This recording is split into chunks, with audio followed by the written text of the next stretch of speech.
were not really an exclusive club. With the exception of Kira, none of us had spent more than a couple of days in a kayak. We were 5 normal people with ordinary day jobs. But I think the foundation for expeditions is not hard skills, but commitment. You can build the skills, buy the gear, figure out the details, but none of that happens without commitment. Sometimes the hardest part is simply saying, yes, I want to do this. Once you commit, you make decisions in your life that make the trip possible. This is how we built and executed an expedition, using planning and commitment in place of experience. It is how we arranged our lives to realize an idea.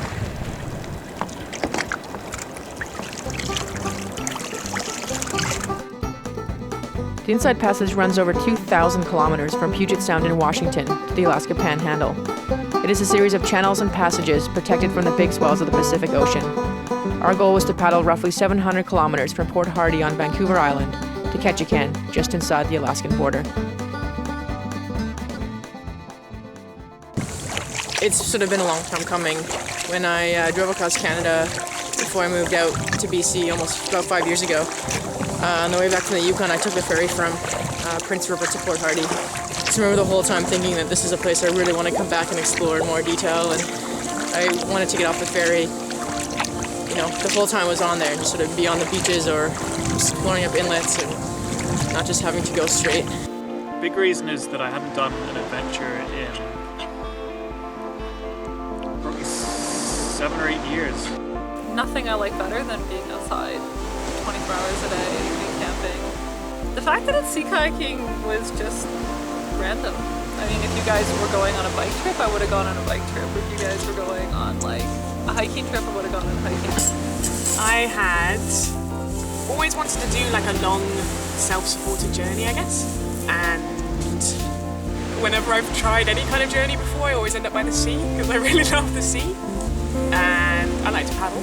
I was just, I kind of set myself into career mode for a few years, and it ended up taking a lot more than a few years to get where I wanted to be, so I kind of put off all that adventure and yeah, came into this year just itching for adventure. I've been sea kayaking a grand total of 2 times before. Once for 2 hours in Deep Cove, and I once was in a double for 36 hours in the Gulf Islands. I was lucky enough to find some other people who were interested in doing this trip with me. And I think that's really the most amazing thing, that there were 5 people who could commit the time and the money and, you know, get the time away from work and to arrange their lives in such a way that they could make this trip possible.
4:57 a.m. on June 11th, we went down to the dock at the Port Hardy Marina to pack our boats and get in them for the first time. They probably weighed close to 400 pounds. We could barely get them off the dock. None of us had ever paddled a boat that heavy before. It would take more than 3 hours to pack our boats for the first time, and days before we figured out the perfect packing method and streamlined our gear management system. I have to say that I may have been more than a little surprised when the boat went in the water and I went in the boat, and both of us floated. As a result of the prevailing summer winds, we made the decision to paddle from south to north, and as a result, we had the most difficult portion of the trip right at the beginning when we were the most inexperienced. We paddled out into a calm day, a promising beginning. On our first night, we found what we thought was the perfect campsite. So this is our amazing home. It is no less than 5 docks, so we each get our own dock.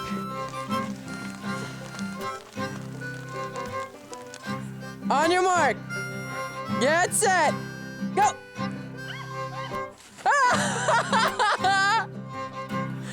Awesome! The boys went fishing for the first time and showed their prowess as providers. Check that bad boy out there. This is gonna be good eating. And then at 4 a.m, we awoke to our first demonstration of how we had massively underestimated the effect the tides would have on our lives. The camera may not have effectively captured our first disaster, but in the night, the tide had dropped, the dock grounded itself, and our world got tilted at 45 degrees. Only the lucky positioning of our tarp system kept us from losing vital supplies, including my shoes and our tequila. We laughed at our good fortune and continued on. We had to do a big crossing right at the beginning of our trip, from Vancouver Island back to the mainland. For me, those first few days were the hardest. You're sore and tired, you're getting into the rhythm of the trip. You realize you don't know exactly what you're doing, and for the first time, you're face to face with your new reality.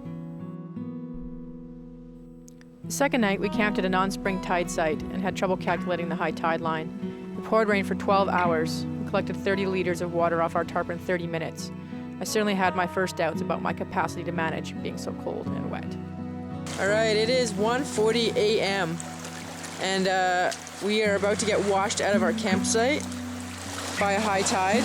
We expected it. We set our alarms and woke up on time, but I don't think we're getting away with this one.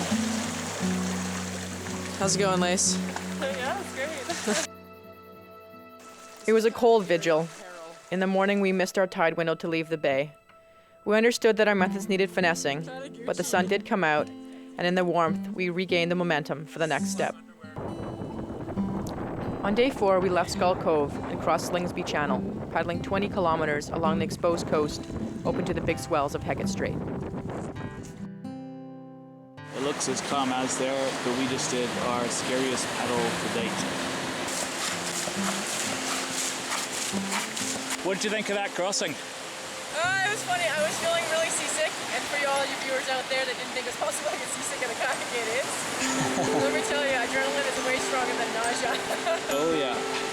Scariest conditions ever for you? Yeah. I've never really been in waves that big before. It was, wasn't it? With that wind coming in, Oh god. it was just that wind that picked up when they took it to breaking rollers. Yeah, we were absolutely hooked. Well, we could have surfed all the way back to Skull Cove, but it would have been pretty fun. How's the trip going so far for you? How'd you feel this morning? Stiffest of it. Yeah. That's what you're Had a really long sleep. Got up at 10. Yeah. Woke up at 11. How you far, so feeling? good. Feeling okay this morning? Feeling a little stiff. I'm like Pete. It was one of the stiffest mornings ever. Yeah. But did some yoga. And we're in paradise, so... And I'm eating Nutella pancakes. Yes.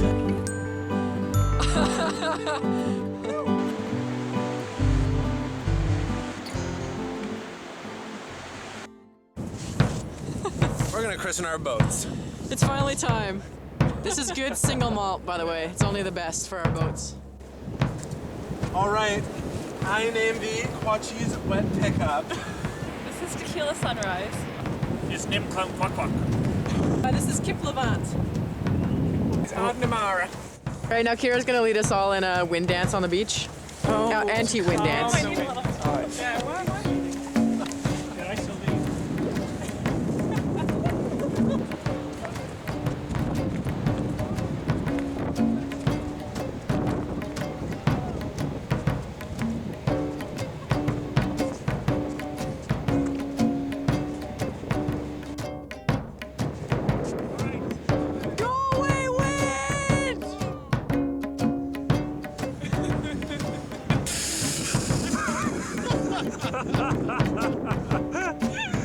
Taking one for the team. Burnett Bay went from being a paradise to a velvet cage. We hit a period of high wind. One day became 3, and our inexperience made it difficult for us to judge the weather and know what to do.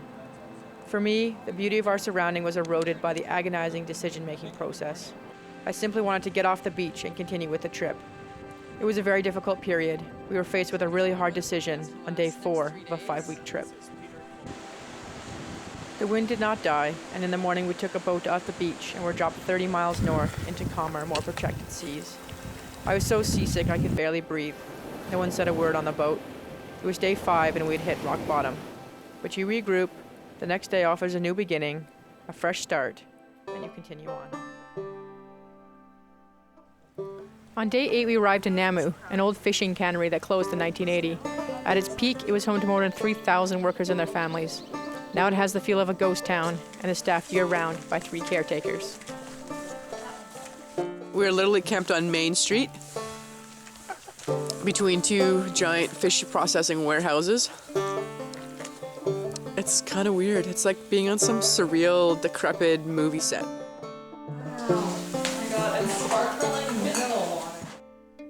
We walked around and checked out the site. The old store was a highlight. Everything was intact, as if everyone had been given 24 hours notice to clear out, leaving everything behind. One could have imagined that it was once a very beautiful place to be.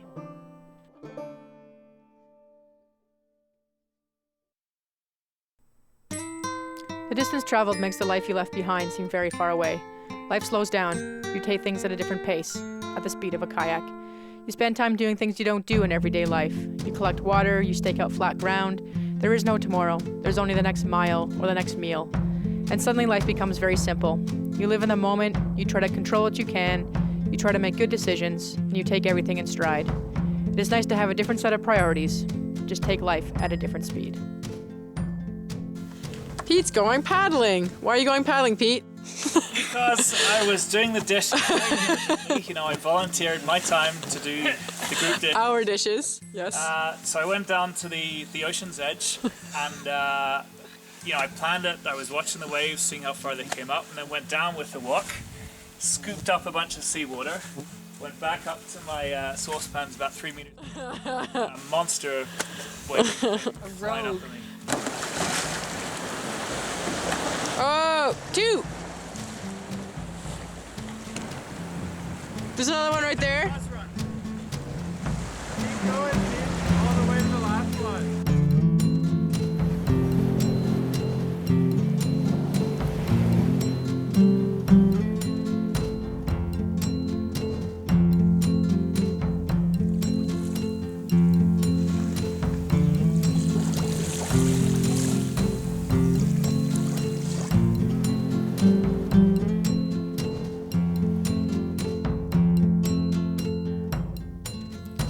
On day 12, we arrived in Shearwater, Bella Bella.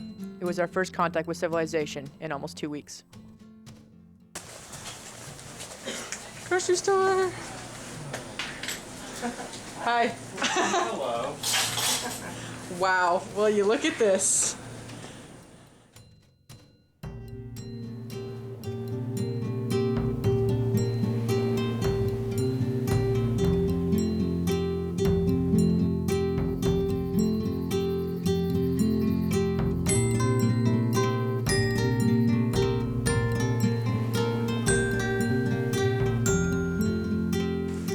Hanging out in Sheep's Passage.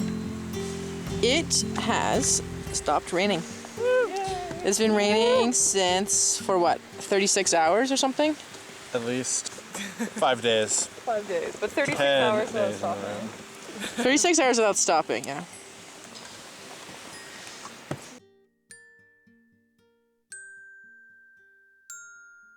The main thing with us is that there's an extremely high level of trust going in. I think we were friends before, so we kind of knew each other pretty well, and I think that creates a really solid foundation for sort of starting off a trip and for being the basis of group dynamics, and that I don't have to worry about I never feel like I'm looking over somebody's shoulder. I never feel like I'm second guessing somebody. If somebody says, oh, I think we should go this way, and I don't feel like I have to look at the map every time to make sure that that's correct. you know, somebody treats the water, I'm not double checking to make sure the water's been treated properly. So we can go and do 5 different things and all those 5 different things are being done well, and I think that's really important. And also, just for a trip with no leader, I think it's been really an interesting experience. It's been a fantastic team atmosphere. We don't have any scheduled tasks or chores or anything like that. There's no, like, you know, Monday night it's Chris cooks dinner and, you know, Tuesday night Chris washes dishes. We all kind of just pitch in where needed and everything gets done. And I think there's 5 people, so the work gets spread out pretty thin. And I never ever have a feeling with somebody kind of not feeling like somebody's not pulling their weight or anything like that. Yeah, I'm pretty happy about how things are going. So I'd be interested to see what other people have to say and whether or not we're sort of on the same page. So yeah, it's been great. It's been really, really great. And it's been 2 weeks. Never enjoy the mornings. Never enjoy getting up. I never enjoy packing. My hands have been crucified by sunburn and insect bites. So ramming them to a boat every day is pretty grim. Fingers are looking, I don't know if you can see, they're peeling a little bit, but hands have stopped hurting and fingers are looking better. And yeah, the fact that I can actually kayak 46 kilometers in a day, I wasn't really sure about because I haven't really done anything long term. I'm not really super fit or anything. It's been a little bit tougher than I expected at first. First 3-4 days were fucking brutal, actually. I was totally not into it at all. I felt like, man, yeah, I felt like anyone who would purposefully and willingly go kayak camping was absolutely fucking insane. I then learned how to kayak camp, I think, over the course of the next day or two, and now love it. It's super easy. You get your system dialed down. Packing the boat's easy. Food's simple. We got great food. Awesome logistics. Everything's sorted. And it's become really easy and a super enjoyable way to see the wilderness. So can't say enough about the awesome folks I'm with. It's been pretty stellar to be out here with everyone. It's going absolutely incredible. Every day is better than the next in terms of scenery.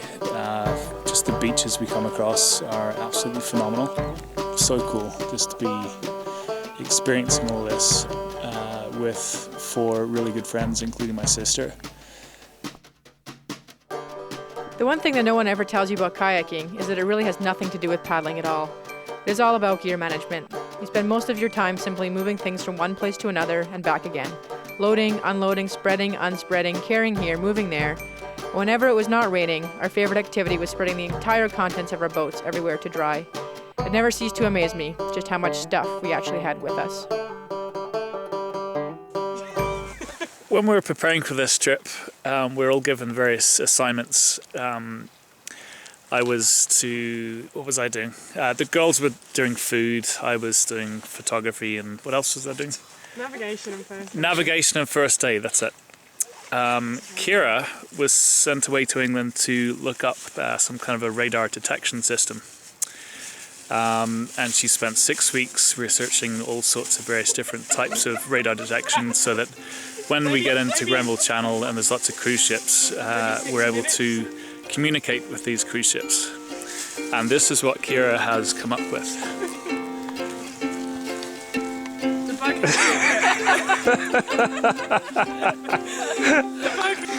You need to explain how on earth is this going to communicate with cruise ships? Well, the radar little beam comes along, and it goes bing, bing, bing, bing, bing, and goes back to the ship, and they go, oh, there's a person there in a silly hat.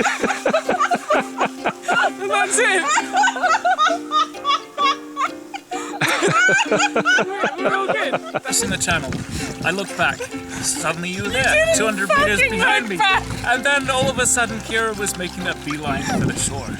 Because what happened next? None of my teammates looked back to see me doing all the signals, blowing the fucking whistle, doing everything to say, please raft up with me because I'm gonna So I gave up on my so-called teammates and made a beeline for the shore, but I didn't quite make it and I might have released a nugget. Atlantic salmon, I hear. Our dry suits have these kind of 5-inch rubber seals at the wrists and the neck, which normally keeps the water out. Are your seals still good? No.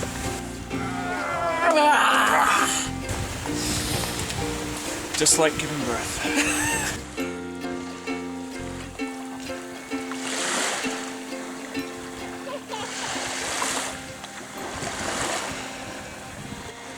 Oh yeah, Pete!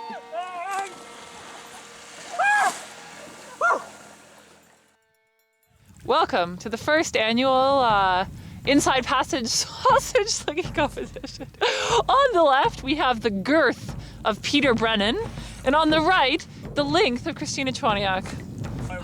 Okay, wait. Okay, so... Wait, hold on. Where's some old? Hold on. Yeah. No, I think that one's okay. It's this one. We haven't eaten that one yet. Oh. So about 2 nights ago, I threw up in the middle of the night, and I think it was because of this. And everybody else has been sick today, yesterday after having this. And I think that's probably why it's bad meat for Bella Bella. How long has it been with us? At least 9 days, unrefrigerated in this manky. Oh god. 3, 1.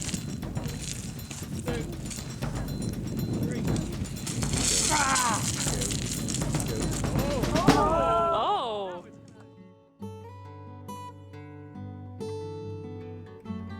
This is it. I'm heading south or heading north. Part of me wishes I was going with him. A little bit I do. I don't know. It's nice to finish a job you start, but at the same time, it feels really good to be turning and heading for home now too. I never thought I'd love kayaking, really. I was coming for the adventure, not for the kayaking. Didn't really know what kind of terrain we were getting ourselves into. Didn't really know what it was going to be like to hang out with Chris and Lacey and Pete and Kira for this long, to share a tent with Pete every night. But it's really been wonderful all around. It's been totally surpassed my expectations in every way. Alright, bon voyage! Bon voyage! Good luck!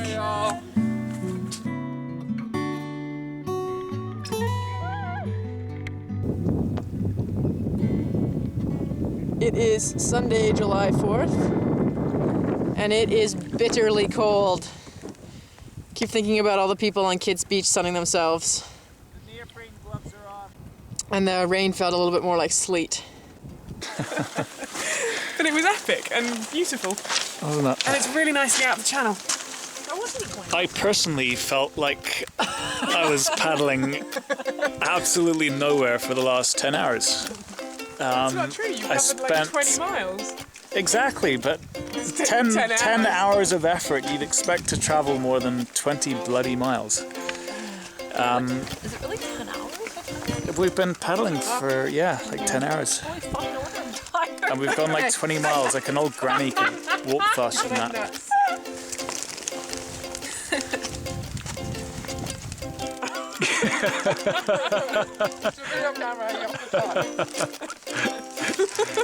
I'm busy eating. You're on the couch, Heather. Talk to Dr. Pete. She can't waste time. She's refueling. Is it really fucking 6 o'clock? It's 6 o'clock. We've been paddling for 10 hours. It was like 2, but I'm totally done. Apparently 8. 8 is the number of hours I'm like willing to paddle in a day. Yeah. How's the day? It's kind of been a slog. Yeah. Today was my least favorite day. And that includes the day where I snapped the thing off my rudder. What, it was worse than that? Worse than that. No way. Yeah. Today It was pretty miserable today. It was cold. And, but this last 5 or 3 or 4 miles was actually really nice. The sun came out. And it was like, I don't know, kind of lifted the mist off the tops of the mountains. It was pretty okay. And it's beautiful. We're out of the channel, finally. We have been paddling for like 10 hours. And we've gone nowhere. Yeah.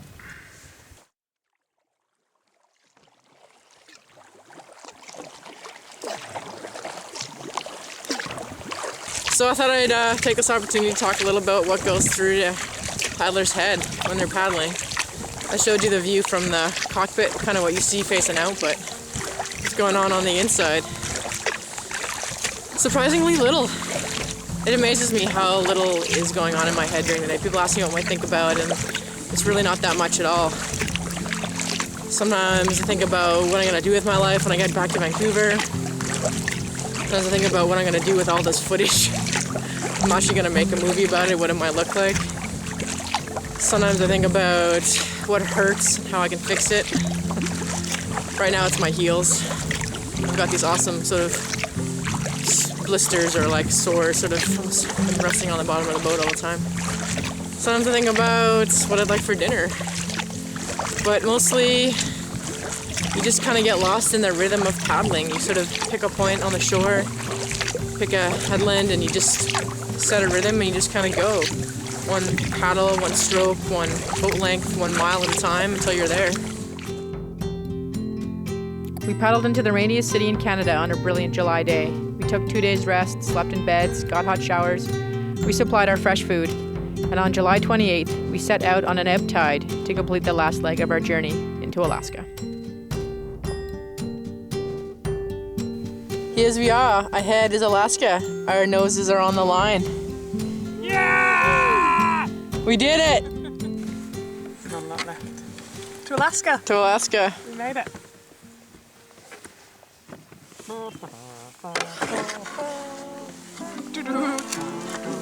First and last time we'll ever be able to drink on the border.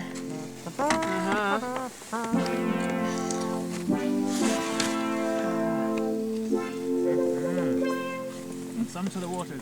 And some to the boats. So we're in Alaska. We found a club. Club Tongass? Is that where we are? Tongass. Tongass. Help your ass! Party time. You want some tea for your party? I can hit you up with some tea. Any drinks on offer Oh here? yeah. Licorice tea. Non-alcoholic peppermint tea from your tea? mom.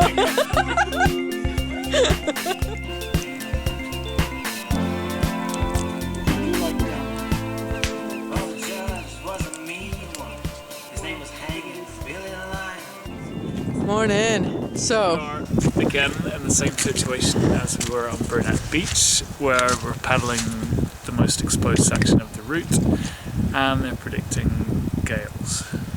So if we leave now, then we're basically paddling at probably a knot per hour. for 20. Yeah, so we'd be paddling for 20 hours to get to our next campsite. So we decided to go. After all that thinking and humming and hawing, it's I don't know, it's a little windy out here. We seem to be making progress though, so that's positive. In the end, we made progress. The bad weather did not last as long as predicted. I think Burnett Bay was on our minds when we made the decision to cross. 5 weeks on, we were much more confident in our ability, and were ready to take risks we had not been ready to take 5 weeks earlier. Sometimes it's hard to see progress, see how you've changed. It is a subtle shaping. Sometimes it takes moments like the Cape Fox crossing to put everything in perspective, to look back and realize how you've been affected by an experience. As we neared the end, there was a sense of having learned a thing or two along the way. So here we are. It is Wednesday, July 14th. We are about 15 miles north of Ketchikan. This is it. This is the last 15 miles. Once again, we have a beautiful southwest tailwind, no doubt bringing terrible weather that will be of no concern to us whatsoever. From the moment you start an expedition, you know that it will have an end. Whether or not you look forward to the end really depends on what happens along the way. And if at the end you don't really want it to be over, then you must have done something right, or at least found the right people to do it with. I think that in the end we surprised ourselves. I'm not sure I could have imagined that we would plan so well and that everything would go so smoothly. We're all still friends, and I still like kayaking. I hope this serves to encourage anyone who ever had an idea for an adventure to simply get out there and do it.